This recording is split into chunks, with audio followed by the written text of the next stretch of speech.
It's a year of me being more organized and not so free. Like I was very kind of like wherever the wind took me last year.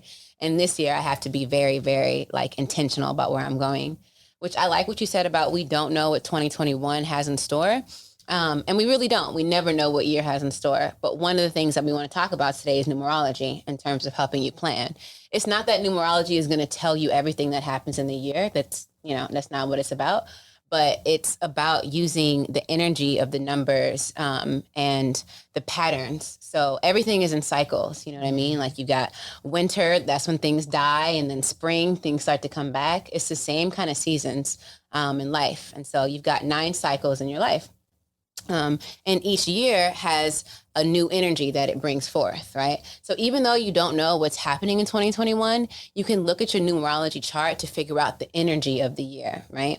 So when we calculated yours, what you do is you take your birth month, your birthday, and then the universal year. We're currently in a universal year of 5 because 2 + 2 + 1, so that's 5. Your birthday is January 10th, correct? So that's 1 + 1 + 5. So you're in a 7 year. Okay. A 7 year is a very introspective year, which you literally just said that you're going into a time of really focusing on yourself, of seeing what you need, and learning that you're good on your own. That's what the 7 is all about, you know? You think of the energy of 1. 1 is a new beginning. It's a time where it's just like open roads, a bunch of possibilities. For me, I'm in a 4-year cycle, AKA the cycle that beats your ass. The cycle is all about obstacles, like really truthfully. And I've seen this. So I don't know if I told you this, but a few weeks after my birthday, I got robbed at gunpoint. Yeah, my car got stolen a few weeks after my birthday. And your cycle begins on your birthday. Wow. So I entered my 4-year cycle rough. I've had obstacles. Wow. Like it's literally is one thing after another. And if I allow it to, it will make me feel like the world is against me this year. It'll make me feel like, why are things so difficult for me right now? But what I have to do is, like I said, be really organized because I know there's shit coming my way, right? Okay. So now instead of me being all free will like I was last year or just kind of freely floating, now because I know I have challenges, I'm going to intentionally be more organized this year. I'm going to intentionally be more grounded and say, okay, I'm not focused on what was. I'm not going to get angry about what's going on. I'm just going to do my best to flow through it. So that's the energy that I'm coming into this year. And I have no way of predicting what's happening. I just know, okay, this is going to kind of be a tough year for me. So I need to make sure that all my ducks are in a row so that I can flow through it as easily as possible. That makes a lot of sense. So I knew a little bit about numerology prior to us talking, but I only knew like overall based on my birthday, including year, I'm a 7. Right. I didn't know that the number changed each year based on the year. Yeah, so you have your life path number. So my life path number is a 7 as well with 1994. That's amazing. So you're a life path 7 in a cycle 7. So that means you're going to feel this really intensely.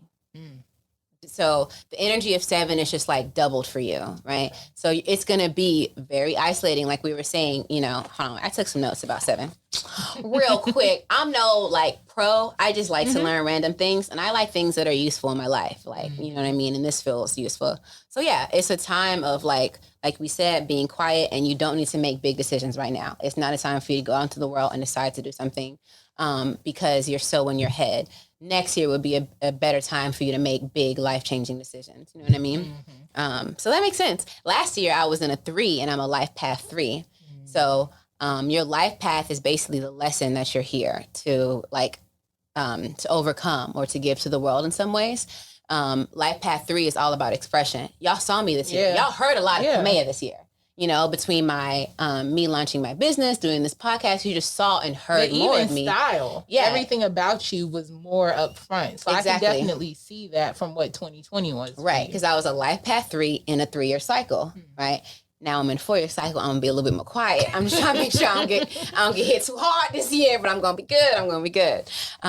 So yeah, I think that's one really great way. There are different resources. If you just, I think it's like numerologist.com. They do a whole reading of everything. And then there's also a really good book called Life Cycles. I should have written down the full name, but it's just called Life Cycles. But I think it's genuinely helpful, like as you said, because you don't know what the year has in store, but knowing that your numerology has already kind of set the tone of what to expect, it makes things a lot easier. Because I'm not going to lie, like you asked me how it was the first couple of days of the year, I've just felt very lonely. Like, just a lot of different things have happened in my life. I'm just like, dang, like, okay, oh, we're not talking, cool. Oh, all right, cool, that'll work. And then COVID itself has just made me, I always thought I was such an extrovert. But COVID has shown me, like, I'm really okay, like, being by myself, but I'm not